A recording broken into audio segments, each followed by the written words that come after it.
Cable Guy. I was watching that the other day. I hadn't watched that in years. That's a good one. Yeah, there's that movie I used to reference all the time with me and my brother. It was just a great one. That hey, this is fucking great. I think that kind of put Jim Carrey on the map, don't you think? No, that was after Ace Ventura.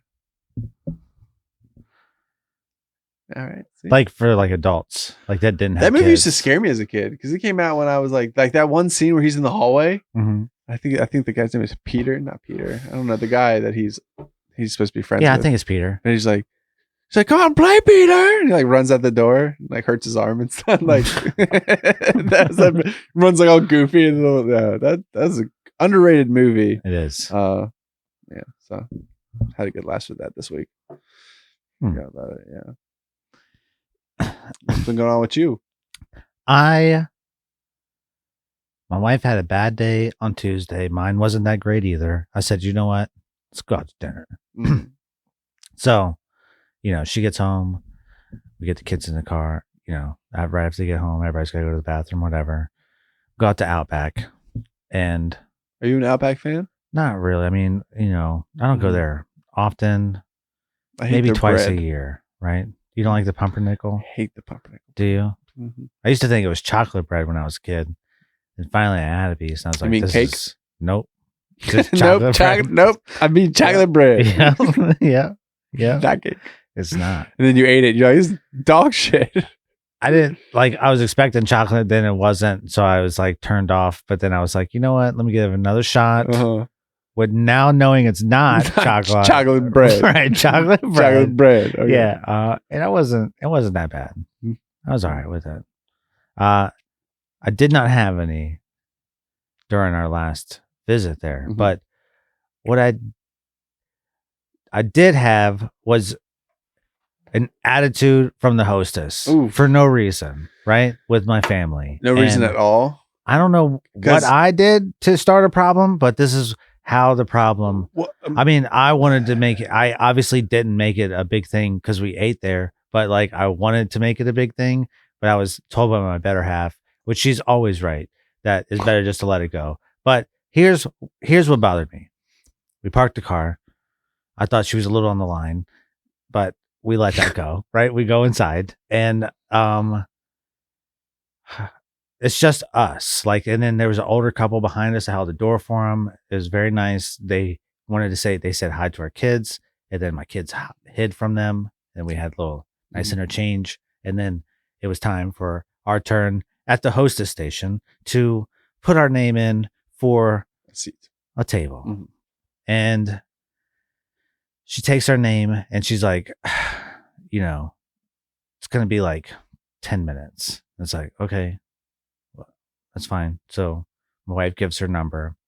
Then this lady says, COVID restriction, you can't stay inside. You got to go outside. I'm like, okay. We're not going to go sit back in the car with the kids because it's like a lot, right? It's a long walk back to the van. And you got to get them back out of the car again. It's just a nightmare. So we stay on the patio area. We're there for almost 10 minutes. The couple that was behind us is also outside. When we go back inside, the whole lobby area is full of people that have been walking in for those 10 minutes waiting on a table. And that heifer behind the counter didn't tell any of those people to stand outside or go back to their car. But they told me and my two kids when it was like 20 degrees outside, right? And so I'm like steaming on the inside when I get down there. And there's like all the tables that were like roped off, like where you couldn't sit out in the front in the lobby area. There's all these people sitting at them now, like all tight together, not even like parties. All separated. You could tell people weren't together because they were talking like 2 and 2, right? Or people were talking in a group of 4 or whatever. And I'm really bothered by it. So then they sit us like right at the first table, right when you walk in, right where everybody else in the lobby is sitting. So you're not even 6 feet away. You're like 2 feet away from like the people. And I'm fuming. And my wife tells me to just calm down. And the service wasn't that great. We had the only waitress that was like, she had our table and then every other table on the other sad of the restaurant. So we never got hardly seeing you. Yeah. By the time our food came, I was like, as it came out, I said, can you just get our check too? I just, we'll just in this and some boxes. We didn't even need it. We just came home. Terrible time. Well, Yeah. But the COVID, it just makes me so mad. Like, I know, I can tell. Yeah. You're one of these people. It's getting to you. It's getting to me. It's getting to you. It's an issue, right? Yeah, it's got to be harder with kids and stuff like that. I mean, granted, I was wearing a sweatshirt that said whatever, but yeah, I well, was just getting off work. Whatever. Well, my question, because I got finished eating with you at a restaurant. Did you interact? That was a nice time, right? Did you interact with the hostess the same way you interacted with our hostess there? Do you do this? No, I didn't. No, I didn't. Okay, because I hate people who talk to. You hate me? I hate people. That's me. Who interact with. That's me. Hostesses and stuff like that. Because I asked to eat outside. You just the stupid jokes that I'm sure they've heard 100 times. Like I like the stupid jokes. Just I feel like people who work in like retail and in the industry like that are just like. It wasn't cliche though. No, I don't know. But they had tables outside. It wasn't like I didn't. It was like stupid if they didn't have tables, but they had tables. Can I get you anything else? How about $1 million? I didn't say that. I know, but that's what I was thinking you were going to say. I'm not that corny. I ordered the wrong beer, and the host, and then our waitress had a good joke when she was like, I said I was almost 40. Thank you for taking my ID. Mm-hmm. And then you were like, you're 35. Yeah. And then she was like, yeah, you should learn your beers because I tried to order the wrong beer. Oh yeah. You ordered the wrong beer. Yeah. I did. Okay, we don't have that. We don't have that. We don't have that. It's not a thing. Yeah. It's like not, it doesn't exist. Not a thing. Yeah. Uh-huh. Yeah. Good for her to call me out like that. I was impressed. I appreciated it. You were wrong. I was 100%. We need more of that.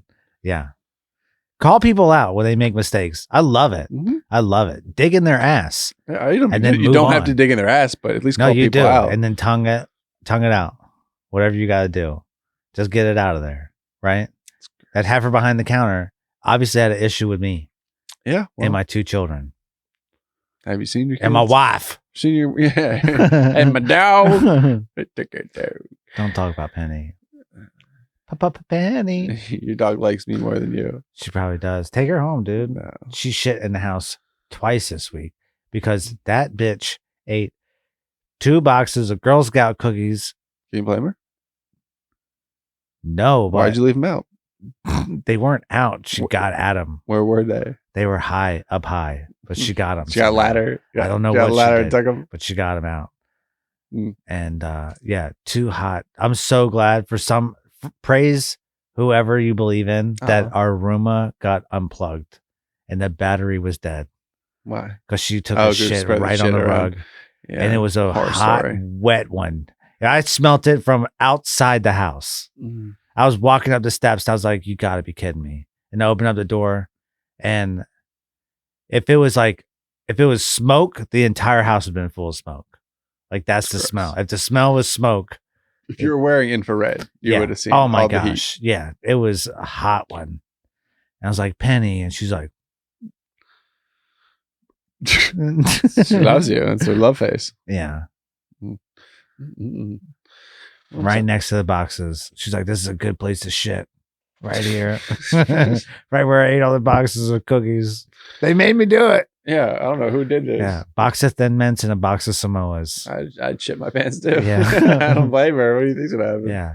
The Thin Mint plastic was gone. So I know that was eaten. That would be fun passing. Yeah. Yeah. Well. That's what you get. I don't care. Spoils of victory. Shit in plastic. She is really an asshole sometimes. Yeah, well, they take after their owners, and you can't blame a dog on their attitudes or how they were trained and raised. They're a blank canvas. I got her like 2 years old as a pound puppy. Okay. So she still got that mentality. She's great. How old is she now? Like 7. Yeah, that should 8 be an issue. No, it is. Yeah, I know. I see it's an issue. She eats shit. Yeah. Do you know why they eat their shit? Yeah, because she eats so fast. I had to get like 2 special bowls and a ball that goes inside of it to move her food around. Mm-hmm. Yeah. Do you know why they eat their shit though? Because she doesn't chew it up. There's still whole shit. There's still whole food in there. No, that's not why they eat their shit. Uh-huh. No, they eat their shit because dogs are very clean animals. No, she eats around her shit to get the whole food out of the doo-doo. She eats her whole shit. She eats his shit though. Not the whole shit. She eats the whole food that's still left in the shit. Oh, well, then your dog's just fucking weird. She's very weird. Yeah. I always see her rooting around in the backyard and banging on the way like, "Hey, get out of there!" Yeah. I'm not saying like if you poop scoop that would stop the situation. No, I do, but she's literally trying to eating it out of it, like right out of her asshole. Like it could not be more. She shits like human centipede style. Yeah, it's a never-ending cycle. She comes right up and licks my kids right in the face. Mm-hmm. They love it. Mm-hmm. Yeah. You can wash your face. Yeah. No kisses tonight. We go through so many like breath, those little doggy breath strips, so many a week. Greenies? Yeah. No, the other ones. Because the greenies, she won't even like, she'll just swallow them. She won't even chew them. You know, you saw her eat those fries tonight. She couldn't eat them fast enough. Yeah. Yeah. I mean, fries aren't great feeding for her dogs. French fries, yeah. Right. She only had like 5. But I mean, they're not going to hurt dogs. No. Feeding French fries, you're fine. Right. Potatoes aren't good for dogs, though. But French fries are. No, those potatoes. What? Yeah. Didn't know if you knew that or not. Potato chips? Yeah. Yeah. My dog loved potato chips. Yeah, they're not good for dogs. She didn't live long, but she loved potato chips. It's weird. What's up? But it's not like we get to go out a lot. And that's what bothered me about it. It's like that one since the pandemic, we probably been out to the restaurants like 4 or 5 times tops, right? Since February, you know, like me and her will go out if the grandparents will watch the kids for a night, like we'll go out for a night, like a date night, which you need, right? You know, everybody needs that. Sure. Yeah. But yeah, with the kids, it's because they can't sit still. They're touching everything and, you know, oh, my jacket fell on the ground. Oh, what's this? You know what I mean? It's like they got to touch, like sit your ass down, you know? Here, watch my phone just so we can have a little conversation. It's terrible. None of it's good. You folded. If you say you don't do that, you gave in. Fucking liar. You gave in, man. Yeah. You folded. Well, it's just once you do it once. It's not once. It's once you do it, once you like allow that, then that's something they're gonna look for. I love it. I love hearing parenting from someone who's not a parent. Thank you. No, shut the fuck up. Maybe if you got a perspective for someone looking from the outside in, maybe it's helpful because sometimes it is hard to see things that are right in front of your face. I'm not saying you're a bad parent. I'm just saying like I wouldn't think you would. No, you don't know me as a parent. Not well, like you know me as a person. I know as a person, and that kind of like rolls over to who you are as a parent. But I mean, not necessarily. Well, you're not a completely different person than who you are when you're a parent. You're a goofy dad who wants to be friends with your kids. I don't want to be friends with my kids. That's not true. You want them for you to be the cool like haha dad. No, I don't care about that. I honestly, really? Yeah, I really don't. I'm surprised by that because I kind of figured that's how you would. No. There's a fine line. We could joke, we could play around all day, but like when I say get your ass over here, like I mean, come on now. I don't like waiting. I don't like saying your name twice. You know, I say it to my kids a lot. You know, I tell my daughter a lot. She's hard headed, but I'm not mean to her. You know, it's just she's hard headed. Like you got to learn. You know, I'm not saying come here because I need you to go get me something. I'm saying come here because I'm worried about your safety. Come here, you know, get over here. Wow. It's not very often we go out. And this stuff changed everything. I'm not being mean, but I need you to listen. Don't run in the parking lot. There's cars in the parking lot, you know. She's hard-headed. Takes after her papa. Yeah, she does. She truly does, like mentally. Yeah, we're the same mentally. I can see it. Yeah, I just had a conversation with her kindergarten teacher today and told her about like my history of going to school and what I see in my daughter. And she said, I appreciate you saying that. And I asked my wife when I got off the conversation, I was like, was I wrong for telling her that I had like an IEP and I was dyslexic? And I see a lot in my daughter when I'm trying to go over letters or whatever. And I'll say, show me P on this list. And how do you know what P is though? Well, she knows because we'll do the alphabet. You'll point to each one. You know what I mean? So we'll break it down. But she won't stop at P. She'll keep going. And I keep asking her stop at P. But we come back to it like 5 minutes later, she'll point right to it, Mm-hmm. not even knowing where it was because she had time to calm down. It's just asking, Mm-hmm. you know what I mean? Like on the spot, like I need to know this. And she said, thanks for saying that because it put things in perspective. And Harlow does know the answer, but she's hard-headed. Yeah. Oh, yeah. Yeah.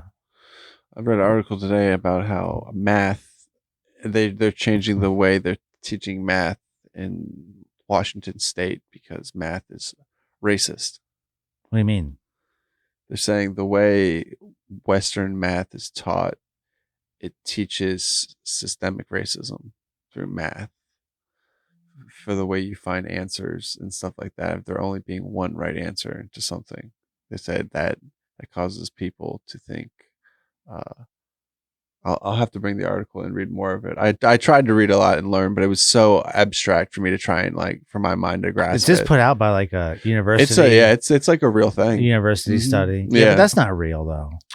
Like it's real, but like you can't base your decision. Like it's strange. There's a right answer. Yeah, it was really There's weird. a right answer and there's a wrong answer. Yeah, and what does that have to do with race at all? I feel bad underprepared for what I was talking about, but I'll have to bring it up and do some more on it. But it was. I mean, I understand what you mean because there's a lot of those. Like, there's a whole like, if you're into the podcast world or whatever, but there's a Joe Rogan that he has these two professors on, and they wrote like 12, which is like most people take like 5 years to write one. They wrote 12 in 1 year, and one was about male homosexual dogs at dog parks, mm-hmm. and how that affected gender equality and reflected their owners. And this was like a actual published. It was all horseshit. Like they wrote down about like, you know, they would tell like if it was a white male. Oh, it's a spoof. Yeah. It's like, all a spoof, okay. Right. So, but it really turned the whole. Once people found out that these people were not real, it really, I mean, they won academic awards and all this stuff, and none of it was even fake. true, right? For fake, so it really opened the eyes on how, like, really dumb some of that stuff is. Because I understand, I think I can understand how something like that is written, like, you know, how math could be racist, but that's so arbitrary. It reminded me of a few years ago. There's a lady on, I want to say it was the Australian news channel, who was trying to promote the idea that parents should ask permission every time before they wipe the ass of their I remember kids that. Or change the diaper of their kids. Yeah, and just the fact because it's trying to instill at an early age a child to always ask permission. Yeah, that their body's their body. Yeah, right. And I mean, I don't have a parent. I mean, I've changed a few dirty diapers. But it's like, wait, what? It's like you're not gonna change the diaper until you get an answer from the kid saying it's okay. Make eye contact. It's okay. I'm changing your diaper. It's like, are you kidding me? That's weird. Yeah. If the kid had an opportunity just to walk around in their shitty diapers all day, he'd walk around. 3-year-old down. He's like, Dad, you wipe me, and I'm like, face the wall, man. Bend over. Hands on the wall. Bend over. Okay. And he's like, am I done? I was like, no. Hell no. Got a poop crayon in there. No. It just keeps coming. Are you done pooping? Yeah. Let's sit back down. It's a lot of poop. Damn. Yeah. My niece yesterday he pulled me in there for a conversation. I was like, are you done yet? And he's like, no. It's just like talking to me. He's like, hey, Dad, what's the meaning of life? I was like, huh? I was like, what's going on? Are you done pooping yet? Not yet. When I was living with my sister and her husband, they just had her kid. She was like a year or so old, and she was just being what I call house trained. And they had the squatty potties that whenever they were out, she would take a poop. But she used to they'd be really happy that she'd go poop. So she thought it was like a proud thing. So when I'd be like sleeping, she would wake me up to holding poop beside my head, like, look what I did. Yeah. And you have to be like, yay, good job. Like, because you want to encourage that behavior. But it was just like, same time you want to smack that thing. Right just waking up from night work to a big stinky poo by your face. Like, you fucking kid. Like, how'd you get down here? I don't know if it's a girl thing or what, but my daughter would drop some hammers. I Yeah, mean, some wicked like they'd be moves. out. How far do you think it goes back into the toilet bowl? Because my daughter the would snakes. literally be like this far from the rim of the toilet. I'm like, girl, and she's like, I did it good, did I was like, it's a whole thing.